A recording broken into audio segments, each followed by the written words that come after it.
we're going to start recording here with John Houston for the Pro-Nutrition Feed podcast.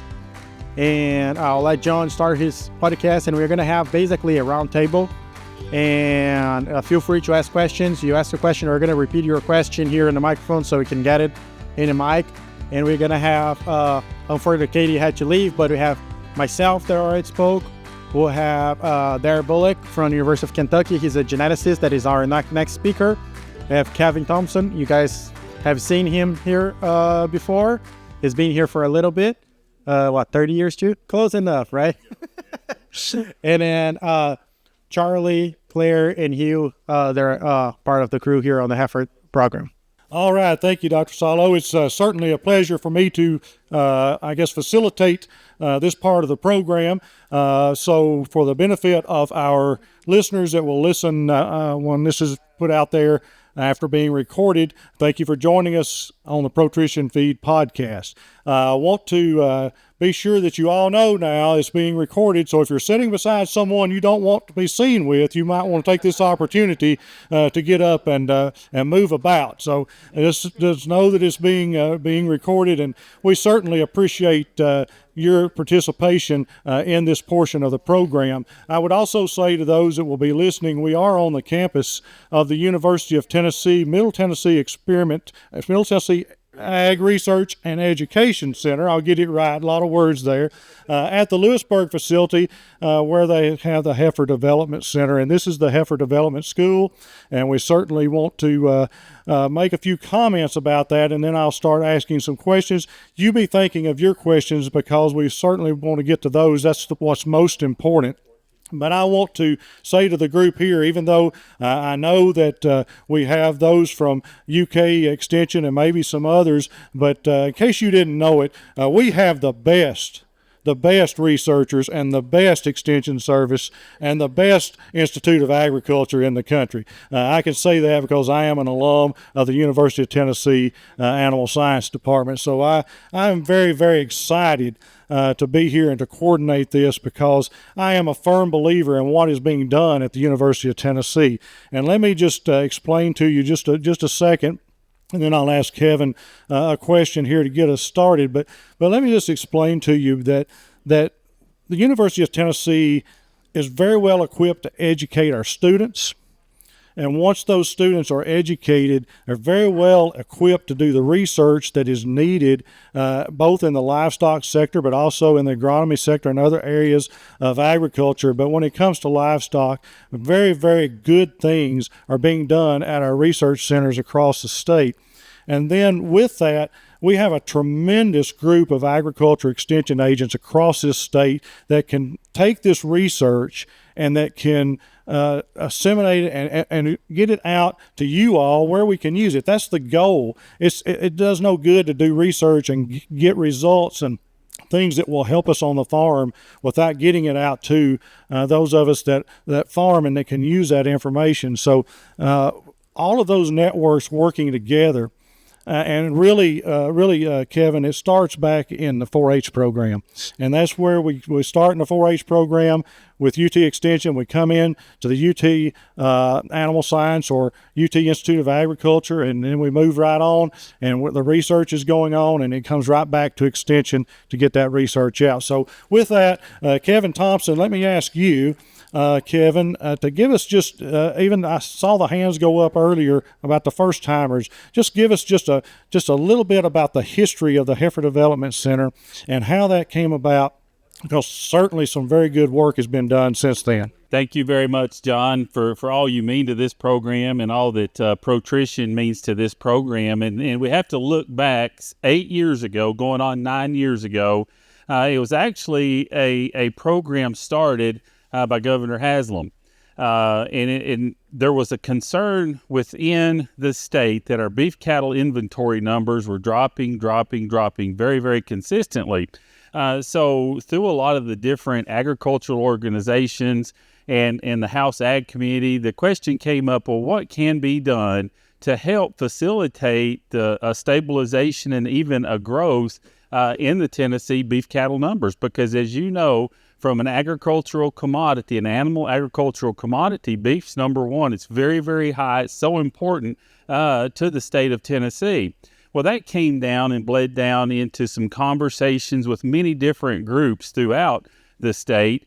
And at that time, the state beef cattle specialist was Dr. Justin Reinhardt. And I know that if I asked how many people know Dr. Reinhardt, they would raise their hand. He is now serving as the interim dean of UT Extension and doing a wonderful job with that. Well, he and I started talking about programs that we had been involved with in the past, and that was heifer development. And we also talked about how important heifer development was. If we develop heifers correctly, they have the opportunity to be within the herd, just as Dr. Zoka mentioned earlier, for many, many years. And if we miss a step, if we skip a small step in production of that female, they could exit the herd, within 3, 4, or 5 years. And then we've lost a lot of economic benefit and potential. So we presented that to the Tennessee Department of Agriculture, to our upper level folks within the university. And then also we talked with the Tennessee Farmers Cooperative. And so there was a 3-way relationship that began with the Tennessee Department of Agriculture, the Tennessee Farmers Cooperative, and the University of Tennessee Institute of Agriculture to develop this facility here in Lewisburg, Tennessee, to take heifers consigned by you so that we can remove those heifers off of your farm to give you more opportunity to utilize the land that you have for cows that are actually producing a calf every year, and develop those heifers for you utilizing best management practices so that they've got a better chance of being within the Tennessee herd inventory 10 years down the road. And that's really where it started. So it's not a project that's just successful because of what you see here and the people that I mentioned earlier that are behind me that make it very successful, and this would not operate without them. But it took a lot of effort from the Department of Agriculture, the Tennessee Farmers Cooperative, to really make this happen. And it's just an honor. It's a privilege to be able to work with the greatest producers in the United States. And those are you folks here in the state of Tennessee, and our folks from North Alabama, which I found out there are actually 2 Crimson Tide fans here today. The other one's an Auburn fan, which well, that's all right. But no, but that kind of gives you the summary, John, and thank you for allowing me to address that. Thank you, Kevin. So what I want to do is just so that you can get a good idea of folks, I want to get just a quick question with everybody, and then we'll open the floor with your questions. So first, let me get Claire Hunkel up here. Claire, you are the research coordinator here, and I think you do things both here and at Spring Hill, if I'm not mistaken. So just give us a little bit about what the life of Claire is during the day, and I'm sure it changes day to day and changes within the day, but what does your job involve on a daily basis? Well, thank you. Thank you. My name is Claire. Again, every day is different. I mean, it's just like farming. We still could take care of these heifers every single day. We just, all 3 of us, it takes a whole army for these heifers. We check them every day. We feed them every day. We check for health and so forth. But we also are able to do research here at Lewisburg as well as Spring Hill. We do precision livestock farming research here, which showcases these heifers. We're able to research the heifers, whether it be behavioral studies or studies that are low impact on them. So whether it might be weight, you can put weight scales over a water box, and when they go take a drink of water, they'll step up on a weight scale, and that's their research and their data they're able to collect. We're also able to collect more intensive research at Spring Hill. So my job is to be able to coordinate some of that research that is done at Spring Hill as well as here. We're able to do research projects here that might be more intensive with the animals that are UT owned. So we're able to do a lot of everything here. We still farm, we still raise these heifers to the best that we can, and we're pretty proud of them, and y'all should be too. They're y'all's heifers, and we're just ecstatic as can be about them. So. Hey, thank you, Claire. We appreciate all that you do to keep this facility moving and going. Let me get Hugh Moorhead to come up. It was introduced earlier if you were here. Hugh, I guess, is the senior tenured officer of the company here, if you want to say that. So they're telling me to do something. Hold it down. Okay. All right. So my folks that are recording are keeping me on track here. But Hugh, one of the things I wanted to get from you is kind of the history of this facility. You were here back when there was a super, super, super good Jersey herd here. And always everything that's been done at this facility is top notch. And Hugh has a lot to do with that. So Hugh, just give us a little bit of history about this facility here. All right. Back in 1929, the governor of the state, I'm pretty sure it was Mr. Horton, Governor Horton, and one of the state representatives at that time were just happened to be Jersey breeders. And there was no nutritional work being done in the South. It was all being done up north. So they went to Congress and asked for a research station to be started somewhere in the South to do nutritional work, how to feed the southern dairy cow. Because, we can grow a lot of things down here that they can't grow up north. So, but nobody was doing any research on it. So Congress said, well, if you'll buy us a farm and give it to us, we'll build a station. And so in 1930, they started milking about 100 Jersey cows here.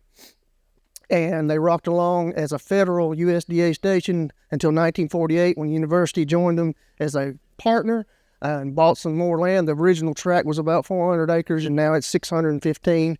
They bought some land, bought some more cows, hired some researchers, and became a cooperating partner. And lots of nutritional work done here. If it could be done to a cow, it was done here. All kinds of different things, nutrition, reproduction, mastitis research. This was the mastitis capital of the world for about 15 years, developing vaccines and those kinds of things. The first ever Jersey cloned in the world was right here. So if it can be done to a cow, it had been done here at this herd. And then in 1984, USDA decided they didn't want to dairy anymore, and they left. And they took another act of Congress, but they gave us the farm. So it's part of the university system now. And then now all the dairy cows are gone. We're rocking along with the heifer program. Thank you, Hugh. Appreciate that. Now let's get Charlie Sogner up here. And Charlie works with these cattle day in and day out.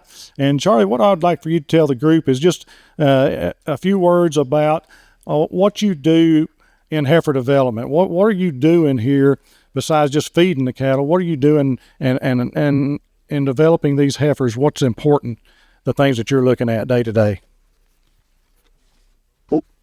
Well, we're looking for quality replacement heifers to go back to the producers, to go back to you, to go home, to become profitable cows for you throughout the future. So that's our number one goal with this program, is to raise these heifers, develop these heifers where they're going to stay in your herd for years to come. So a lot of that starts right here when we get those heifers in here. We're looking at these heifers. We're looking to see weight gain. We're trying to average around 1.25 pounds, 1.5 pounds weight gain across the board for 10 months while these heifers are here. We want to make sure they're maintaining their weight, maintaining their body condition, and doing what they need to do. We're also looking at like Salo talked about earlier, track scores. We're looking at pelvic measurements. We're doing carcass data on these heifers. We're taking all those factors into account to make sure that they're going to be in the herd for years to come. When we bring these heifers in, they're here 10 months, so we get a lot of time to look at them and go through them, and we learn a lot about these heifers while they're here for those 10 months. So those are the things, just a few of the things that we're really looking at as far as development goes. And then when we go into breeding, if we have issues with breeding with a heifer, we want to relay that information to you so you can make that decision whether she's right to go back in your herd or not. Those are just a handful of things that we're still looking at here, but we look at a little bit of everything. Great, Charlie. Thank you. I want to ask Dr. Bullock to come forward. We haven't met.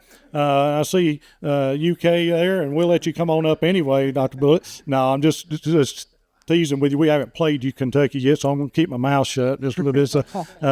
But anyway, I did hear, though, in the introduction that you were a geneticist. And, back when I was at the University of Tennessee, many of you go back that far, remember the geneticist that taught our genetics classes, Dr. Schroed.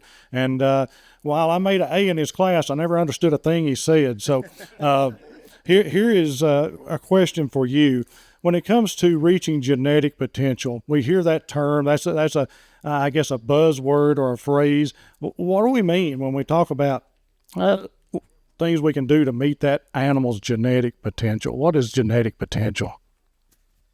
Well, couple of things. First of all, I take no offense, and I'm not going to run my mouth either, because we've actually become relatively competitive, I guess, in football, and the basketball thing actually has become interesting in the last years. But genetic potential, the way I view genetic potential is just getting the most out of our cattle that we can from a genetic standpoint. And if you think about it from a practices standpoint, we have two things that we can do to get genetic potential. We can crossbreed, and we can select better bulls. I mean, those are the two things, and to reach full genetic potential, we have to do both. I mean, I think we sometimes get caught up, we get our favorite breed, and we get into a flow, and we don't kind of keep up with what's going on. We have to keep that crossbreeding going, and we constantly have to be educating ourselves in terms of the best way to select the bulls. I mean, currently we're talking about EPDs to do that, but as you guys know, there's always new traits to look at as well, and just staying on top of the game.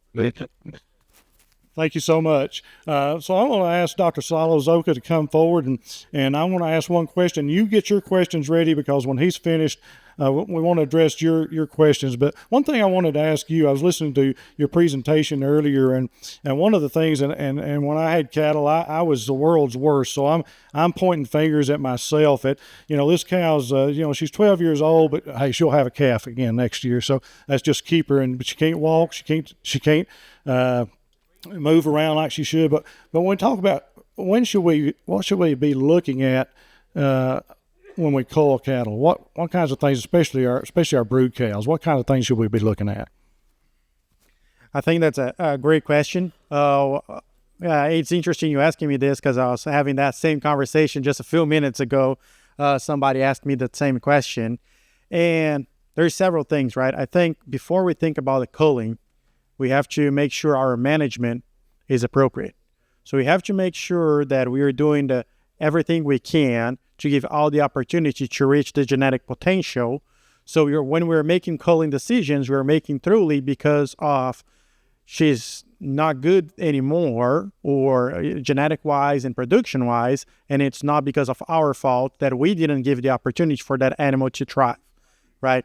So age is a good point that you mentioned there, but I don't think that age itself should be a sole method of culling, right? So if we do especially on the reproductive side, most cows will leave the herd because they're open. That is the number one reason why we cull them. And if we do our jobs good, and we have most of our cows pregnant, it goes back to some conversation we were having earlier today, where now we get more opportunities to actually look at the cows that we don't really want to keep, that otherwise we would have to keep if we don't get them pregnant. So if we can get enough of them pregnant, so like things you mentioned, feet and legs, right? If they can't move, they're not going to be walking, they're going to be hard time grazing, and their production is going to be lower. Likely they're going to produce a bad calf, or lower than average calf. And instead of producing more and giving us more money, they're actually costing us more than they're actually bringing back. Right, so that'll be one. If we look at bad udders, that'll be another one, right? And then that goes back. We can produce a good calf that's hard for the calf to nurse. That'll be another one. And then we were having that conversation earlier that I mentioned, and it's like the smooth mouth cow, right? So, we need to keep an eye on, because, once they start losing their teeth and they start losing, they have a hard time maintaining condition. So I think it goes back to that management with what can we do to make sure all those cows can maintain their body condition, that optimum body condition I was talking about, somewhere between the 5 and 7 body condition score, targeting that 6, but somewhere around there, and making sure those cows will wean a calf that is at least 50% of their her body weight, right? Selecting those animals and things like that. I think it is a whole system approach, and looking for, they have to be pregnant, but also they have to produce, stay well in the herd and healthy themselves, but also produce a health and heavy calf at weaning. Thank you. Great information. So we want to turn our attention to you and ask your questions. And so if you have a question, the whole crew is here. We'll do our very best to answer them. So who in the audience here today has a question you'd like to ask any of the staff? Don't be shy. Okay, we have one in the back. So basically the question was why most of the cows we see here are black-hided cattle, and we don't see more Bremen influence or Incas influence cattle within the herd that we have here in Spring here and Lewisburg, excuse me. So let me address this way. So these are all consigned animals. So the producers that consign animals are the one that decide what breed they're breeding. So we have no say on that. So if there is any producer that have Bremen or Bremen influence cattle and want to bring heifers here, they're more than welcome to. We take them and everything. We have Brangus cows in the back, beef masters. So we've had some of those before. And it's not only black. You see a group of blacks over here. We have Black Body, we have Hereford, Charolais. We have several more on the back, on the other end of the farm. So there is a variety of cattle that comes in, and it's whatever our consigners breed and bring, right? Correct. Any other questions that you would like to ask the staff? Oh, we have one here. So a lot of that starts, especially if it's within your herd and you've owned that herd for a period of years, you have some information and knowledge about her mother, right? So that's the first place that I always look. What has her dam done? Is she calving in the first third of the calving season of your entire herd, or is she calving in the latter third? And now if she's calving in the first third of the calving season and her mom's done that for year after year after year, you know you've got a pretty fertile cow, right? So that gives you the first clue. And then what sire did you breed that dam to or that cow to produce that heifer calf? And its indexes, maternal indexes and EPDs related to milk production and things of that nature. And really, you can do all that and all that's good and well, right? But then you look at that heifer calf and she weighs, 400 pounds and she's 7.5 months old, and everything else, all the other heifers in that herd are weighing 75 to 100 pounds more, then that's probably a key that we probably don't need to keep her. So really, at weaning, you should really have a good understanding if do I need to keep this heifer on the track as a replacement heifer that I'm going to develop to go back into the herd or to consign here for us to develop and then you bring back home, or do I need to put her on a faster growing ration and put her on that commodity heifer route where she's going to go ahead and be sold to produce beef? Does that make sense? And Saul may have some stuff to add to that. Jared, you want to say something? Okay, so I just want to compliment. I echo everything that Kevin said. Okay, I agree 100%.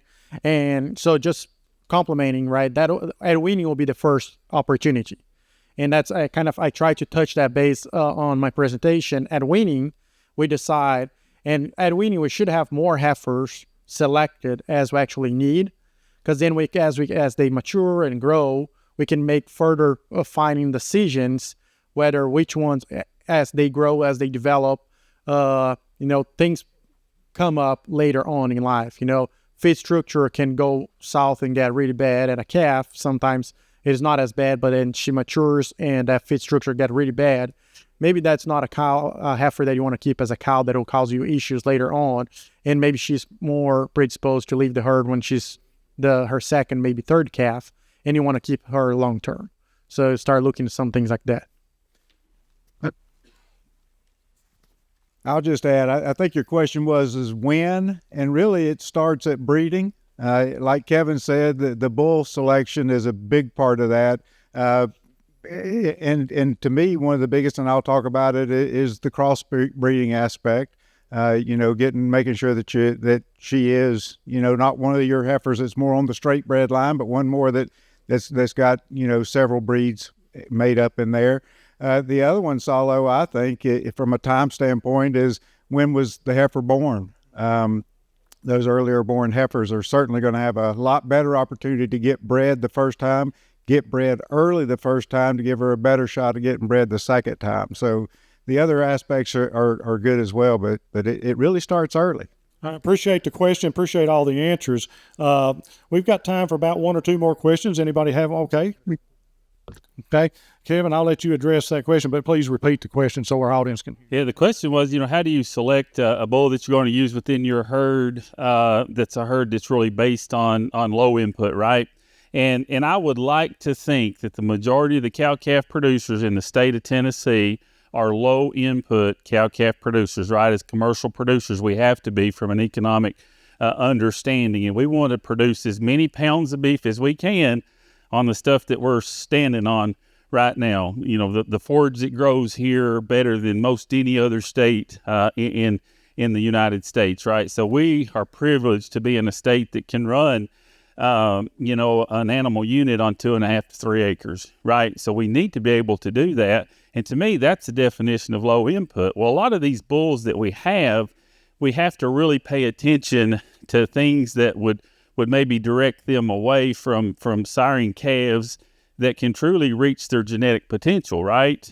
On limited, what we say limited, if we're a forage producer, we're providing all the things that animal needs. And so there's a little contradiction there. If we're a good forage producer and a low input producer, we're still producing enough nutrients to really meet the genetic potential of those bulls that are siring those calves. Now, if we're sub low input and we're really not providing enough nutrients to keep that cow or that heifer or whatever growing at a normal manner, then we may need to rethink our stocking rate and things of that nature. So there's some external factors that play into that. But one thing I would say, we can kind of get carried away with selecting bulls that produce too much milk. Okay, and then a lot of those nutrients are going into milk production and maybe not being able to maintain body condition score. Then we have reproductive failures. I think that may be what you're talking about. So I think Dr. Bullock and Salo can answer this a little bit better than I can, but us as forage producers should always consider ourselves those low input guys. We love Protrition and the feeds that they have. We need to use them to optimize. We don't necessarily need to utilize them to maximize. And I think you'd agree with that, John. And that's really the mantra of Protrition. They don't want to go out there and just be selling load after load after load of feed. They want to allow us to optimize our production. But I'll let these folks that are more educated than me answer that. All right, stealing my thunder a little bit, because that's what we're going to be talking about here for the next little bit. But I agree with Kevin. I mean, the big thing is we sometimes, hey, we're Americans. Bigger is better, more is better. I mean, that's how we do things, right? And with EPDs, we now have a tool that if we have that mindset, we can go crazy, right? We can try and get them as big as we can, grow it as fast as we can, and everything else. But then when we put them out here, they have difficulties with that. So I think that moderation needs to be discussed, and we'll get into more of the details here in a little bit. But Salo, just to follow, I think he was also talking a little bit about those big fat bulls melting. So you probably know more about that. Yeah, we can talk a little bit more about that. So it depends what bulls you're talking about too, right? So that's I guess what the point that Darryl was mentioning to us. So if you get especially young bulls that have been developed, like let's say you put them in a pen like this with a feed bunk in the front, and all they do is just eat and lay down, and it gets super fat. Yes, when you throw them out in a space where they can walk and have plenty of exercise, and now you put them to breed with several cows, yeah, they stop eating, and that's when they melt down. So if you have a bull and you purchase, and there's nothing wrong developing them like this, as long as when they go out to your operation, you adapt them. So they have to go through an adaptation process where they're going to be adapted to grazing again and not adapted to just getting all their feed in a feed bunk. We have studies that go beyond on the bull question, but from South Dakota there, where I did my PhD, well, most of the producers there, because of the weather and how things are, they develop their heifers on dry lots. Well, those heifers don't know how to graze, and they develop them, breed them, and turn them out on a pasture. And as soon as they did it, they start realizing that pregnancy rates will go down so fast. And there are several studies following up that, trying to address it. And what happened is they don't know how to graze. And when we turn them out from a dry lot to a large pasture, what they do, they're going to walk that pasture up and down, trying to find, one, where the water is, and two, where's my feed bunk? And they're not going to start grazing until there is no feed bunk. So maybe 2-3 days that they're not eating, basically, until they figure out they have to graze and they have to find their own feed, so they lose weight.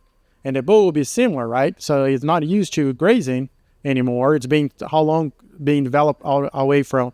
So that's why when we think about our bull test, and that's the reason why we want to move the bull test up here, where they're more pasture-based, they will have that access to the pasture for the extra exercise and be more feed-better bulls. So hopefully we can address some of those concerns that you brought it up. Thank you for all those answers and the questions. We have about 2 or 3 minutes left to keep us on time here. So we have one more question right here, and then we'll bring us in for a landing here. The cost to participate and the criteria for the heifers was a question. So the cost on the heifers this year is $925 a head, $925. That covers 10 months. That covers everything from vaccines when they come in. That covers the semen. As far as what we get from select sires and ABS, you'll have choices of, this year we've got 8 different Angus bulls, and we've got 4 Hereford bulls to pick from. That covers feed costs. That's across the board. Requirements, as far as requirements go, the heifers need to be ready to wean. They need to be, we prefer them to be weaned when they come in. At least 30 days really works best. They need to be a minimum of 500 to 550 pounds, really.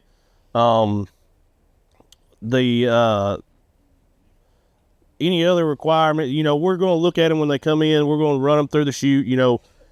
As far as docility goes, if we have any issues with anything like that, we may turn around and send them back home. We will do, when they come in, we do PVD, PI, and anaplasmosis. If anything pops back positive on that, we send them home.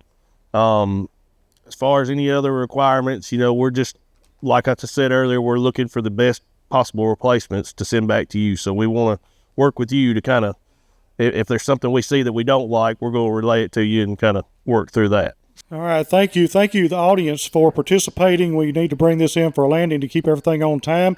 Thank the crew here from the Heifer Development Center, all that you do. I once again am extremely proud to be a part of this program.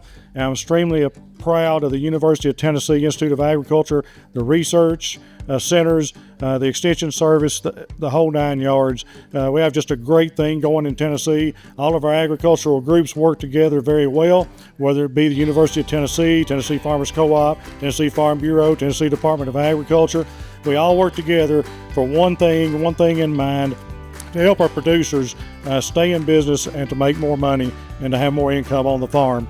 Well, ladies and gentlemen, we thank you. We thank those who are listening to our podcast. We appreciate it, and we thank you so much for joining us. Have a great rest of the day, and the rest of the program will resume just momentarily. Thank you.